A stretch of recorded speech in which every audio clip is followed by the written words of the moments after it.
Hello বন্ধুরা, good afternoon সবাইকে। আমি ঋষি। আমি কলকাতা রাস্তায় বাইক ট্যাক্সিতে কাজ করি। আর সেই কাজের অভিজ্ঞতা ছোট্ট একটা ভিডিওর মাধ্যমে তোমাদের সামনে তুলে ধরার চেষ্টা করছি। বিগত বেশ কয়েকদিন আমি ঠিক মতন ভিডিও দিতে পারিনি। লাস্ট দুদিন ভিডিও দিচ্ছি।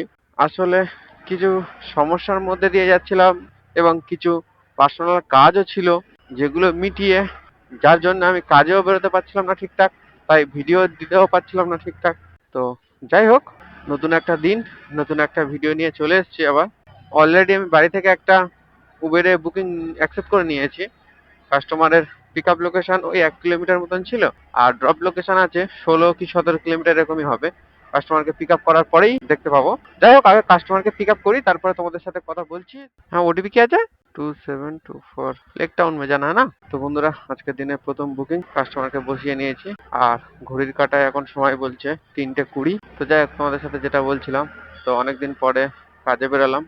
মাঝখানে আমার দুটো ভিডিও করা ছিল, সেই ভিডিওই আমি এডিট করে দিলাম। ভিডিও করা ছিল কিন্তু এডিট করার সময় পাচ্ছিলাম না। তো যাই হোক, মোটামুটি অনেক কাজের মধ্যে দিয়ে যেতে হলো। মাঝখানে আবার গাড়িটাও খারাপ হয়ে গেল। তো এদিক সেদিক করে বেশ 1 সপ্তাহ পরেই কাজে বেরালাম। আর আজকের আমার বেশি টার্গেট নেই। আশা করে বেরিয়েছি 500 টাকার। কত টাকা কি ইনকাম করতে পারবো জানি না। বেরালাম তো 3টে 20, মানে 3টে 10 ধরে নাও। কাস্টমারকে বসালাম 3টে 20-তে। আর যাই হোক, তোমরা যারা এখনো চ্যানেলে নতুন রয়েছো, ভিডিও দেখছো অথচ সাবস্ক্রাইব করছো না, তোমাদের কাছে রিকোয়েস্ট, তোমরা অবশ্যই একটা করে সাবস্ক্রাইব করে দিও। আর ভিডিও ভালো লাগলে একটা করে লাইক করে দাও। আর হ্যাঁ, কমেন্টে অবশ্যই করে জানাও যে আমার ভিডিও কেমন লাগছে। যদি কোনো সমস্যা হয়ে থাকে সেটাও জানাতে পারো। যদি তোমাদেরও কোনো প্রশ্ন থাকে সেটাও কমেন্টের মাধ্যমে জানাতে পারো। আমি যেটুকুনি জানি, যতটুকু জানি, তোমাদেরকে হেল্প করার চেষ্টা করব। তো চলো, বেশি কথা না বাড়িয়ে কাস্টমারের ড্রপ লোকেশনের কাছাকাছি যাই, গিয়ে আর তোমাদের সাথে কথা বলি। তো বন্ধুরা, আজকের দিনে প্রথম বুকিং কাস্টমারের ড্রপ লোকেশনের কাছাকাছি চলে এসেছি। কাছাকাছি না, ড্রপ লোকেশনেই চলে এসেছি প্রায়। এখানে তো ভাড়া হয়েছে 159। অনলাইন হোক না? ঠিক আছে, থ্যাংক ইউ। তো বন্ধুরা, আজকের দিনে প্রথম বুকিং লাভিয়ে দিলাম। কাস্টমার হয়েছিল 159 টাকা, উনি আমাকে পেমেন্ট করলো 170 টাকা। তো যাই হোক, চলো এখান থেকে নেক্সট বুকিং, দ্বিতীয় বুকিং কোথায় থেকে আসে, কত টাকার আসে, সেটাই এখন দেখার পালা। আমি আছি আপাতত লেক টাউনে। তো চলো এখান থেকে 2 নম্বর বুকিং অ্যাকসেপ্ট করে তোমাদের সাথে কথা বলছি। তো বন্ধুরা, আজকের দিনের দ্বিতীয় বুকিং, একটা পার্সেল বুকিং তুলেছি উবেরে। তো কাস্টমারের পিক আপ লোকেশন আছে 900 মিটার, মানে পার্সেলটা যেখান থেকে পিক আপ করবো। আর পার্সেলটা ডেলিভারি লোকেশন, মানে পার্সেলটা ড্রপ লোকেশন দেখালো ওই 12 কি 13 কিলোমিটার এরকমই কিছু হবে। তো চলো সবার আগে পার্সেলটা পিক আপ করি, তারপরে তোমার সাথে কথা বলছি। তো বন্ধুরা, পার্সেল পিক আপের লোকেশনে তো চলে এসেছি। তো বন্ধুরা, আজকে দিনের সেকেন্ড বুকিং, যেটা পার্সেল নিয়েছিলাম এই রিপোর্টটাই যাবে। বুকিংটা নিয়েছিলাম উবেরে, আর যাবে ওই কসবা সাইডে। কত কিলোমিটার আমি তোমাদের বলে দিচ্ছি। ওই মোটামুটি 13 কিলোমিটার, সময় দেখাচ্ছে 42 মিনিট, ভাড়া 120 টাকা না 25 টাকা দেখালো আমাকে। তো যাই হোক, কাস্টমারকে গিয়ে বলতে হবে আমাকে একটুখানি বাড়িয়ে দিতে, কারণ অনেকটা কম দেখিয়েছে। তো আগে কাস্টমারের ড্রপ লোকেশনের কাছাকাছি যাই, গিয়ে আর তোমাদের সাথে কথা বলছি। তো বন্ধুরা, র্যাপিডোতে একটা পার্সেল নিয়ে যাচ্ছিলাম, তোমরা তো দেখলে। আর তার সাথে সাথে একটা ইনড্রাইভের ছোট একটা বুকিং পেয়ে গেছি। ছোট বুকিং, 5 কিলোমিটারের বুকিং। ঠিক আছে, চলো যা হয়। এমনি মার্কেট খারাপ, অবস্থা খারাপ।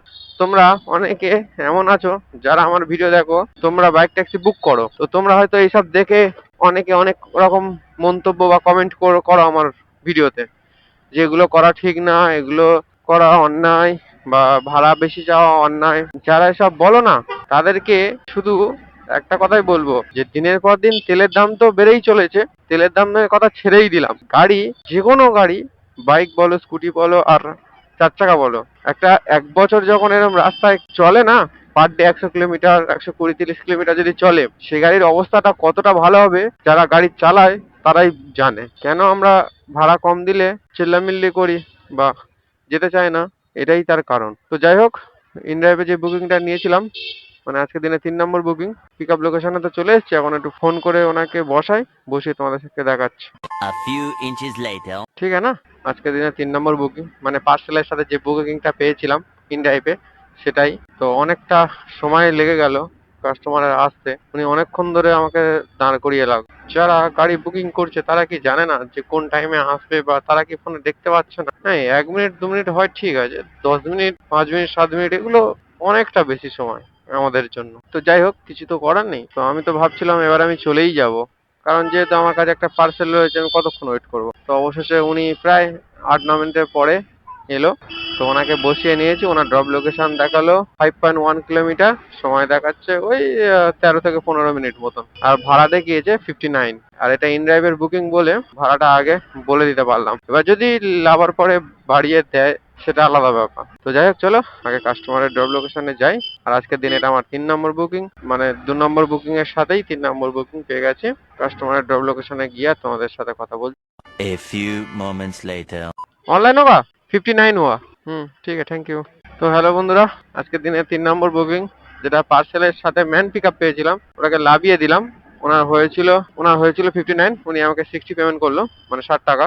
তো যাই হোক, 1 টাকা বাড়িয়ে দিয়েছে। তো চলো এখন পার্সেলটা নিয়ে যাব, ঠিক কথা, কিন্তু এদিকে আবার আকাশের অবস্থা আবার খুব খারাপ হয়ে এসেছে। আকাশের অবস্থা ভালোই ছিল, কিন্তু হঠাৎ করে কোথায় কিচ্ছু নেই, মেঘ টেক করে এলো, একদম পুরো কালো করে অন্ধকার করে এলো। যে কোনো মুহূর্তে বৃষ্টি আসতে পারে, জানি না কি হবে না হবে। তবে আমি তোমাদেরকে সম্পূর্ণ দেখানোর চেষ্টা করছি, প্রত্যেক দিন যখনই কাজে বেরোচ্ছি আমার সামনে যা বিপদ আসুক, ভালো মন্দ সমস্ত কিছু দেখানোর চেষ্টা করছি। এই বৃষ্টি ফিষ্টির জন্য ঠিক মতন দেখাতেই পারছি না। আর বর্ষাকালে বৃষ্টি হবে সেটা তো আমার হাতে নেই। তো যাই হোক, চলো আগে পার্সেলটা ড্রপ লোকেশনের কাছাকাছি যাই যতটা তাড়াতাড়ি পারি, কারণ আকাশের অবস্থা খারাপ, যতটা তাড়াতাড়ি পারি যেতে হবে। চলো আগে ড্রপ লোকেশনে গিয়ে তারপরে তোমাদের সাথে কথা বলছি।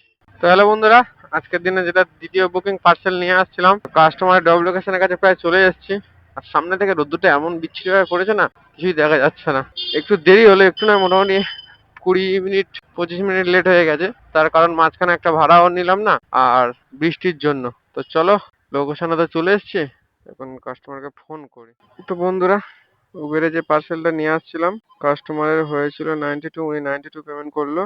অ্যাকচুয়ালি হয়েছে ওই 220 টাকা মতন, বাকি টাকাটা ওয়ালেটের পেমেন্ট ঢুকলো।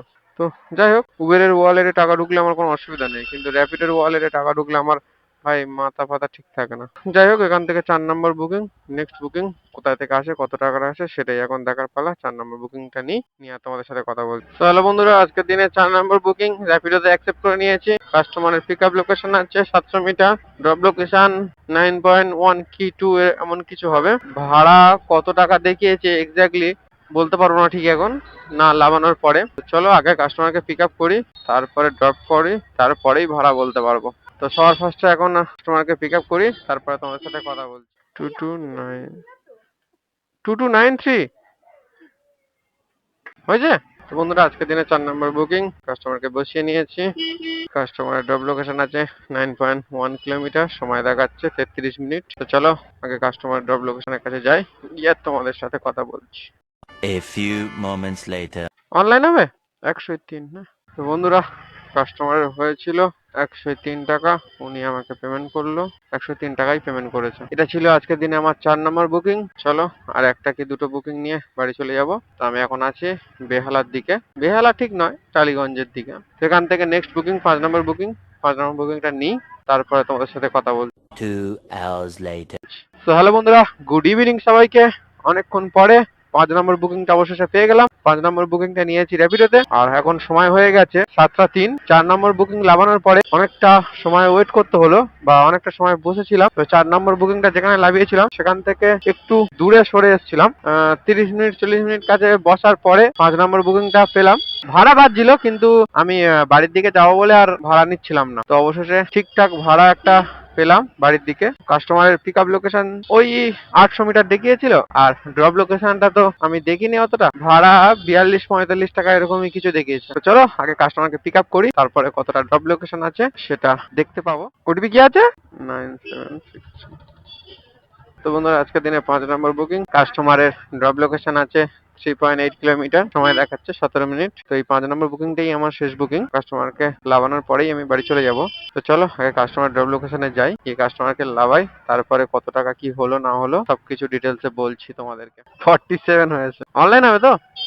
ঠিক আছে, থ্যাংক ইউ। তো যাই হোক বন্ধুরা, আজকের দিনে লাস্ট বুকিং, 5 নম্বর বুকিং, কাস্টমারকে লাগিয়ে দিলাম। আমার হয়েছিল 47 টাকা 47, উনি আমাকে পেমেন্ট করেছে 50 টাকা 50। আপাতত আমি এখন আছি Jadavpur 8B bus stand, 8B বাস স্ট্যান্ডেই আছি, তো বাড়ির দিকেই যাচ্ছি। আর আজকে আমি টোটাল 5টা বুকিং কমপ্লিট করেছি, যার মধ্যে প্রথম বুকিংটা ছিল 170 টাকা, দ্বিতীয় বুকিংটা ছিল 60 টাকা, 3 নম্বর বুকিংটা ছিল 92 টাকা, 4 নম্বরটা ছিল 102 টাকা, 5 নম্বরটা 50 টাকা। আজকে টোটাল আর্নিং এটাই। এবার কত টাকা টোটাল হয়েছে সেটা তোমরা ক্যালকুলেট করে আমার কমেন্টের মাধ্যমে জানাও। আর সময় যদি বলো, বেরিয়েছিলাম 3:10 নাগাদ, মোটামুটি 3:20-তে প্রথম রাইড নিয়েছি, আর এখন বাজে 7:23। মাঝখানে 30 থেকে 40 মিনিট মতন একটু দাঁড়িয়ে থাকতে হয়েছিল। তো আজকের এই পর্যন্ত। যাই হোক, আজকের মোটামুটি ব্যাক টু ব্যাক ভাড়া পেয়েছিলাম। আজকের একটু হলেও ভালো দিন ছিল আমার জন্য। তো যাই হোক, আজকের এই পর্যন্ত। ভিডিওটা এখানে শেষ করছি, ভিডিওটা আর বেশি বড় করবো না। আমার ভিডিও যদি ভালো লেগে থাকে অবশ্যই একটা লাইক করে দিও, আর চ্যানেলে নতুন হয়ে থাকলে অবশ্যই একটা সাবস্ক্রাইব করে দিও। আর আমার ভিডিও কেমন লাগছে সেটা কমেন্টের মাধ্যমে জানিও। আর তোমাদের যদি কোনো প্রশ্ন থাকে ওলা, উবের, র্যাপিডো, যাত্রী সাথী, বাইক, ট্যাক্সি সম্বন্ধে, তাহলে আমার কমেন্ট করে প্রশ্ন করতেই পারো, বা আমার ফেসবুক আইডি দেওয়া আছে সেখানেও প্রশ্ন করতে পারো। আমি যেটুকুনি জানি, যতটুকুনি জানি তোমাদেরকে উত্তর দেওয়ার চেষ্টা করব। তো যাই হোক, ভিডিওটা এখানে শেষ করছি। ভালো থাকবেন, সুস্থ থাকবেন, দেখা হচ্ছে নতুন কোনো দিন নতুন কোনো ভিডিওতে।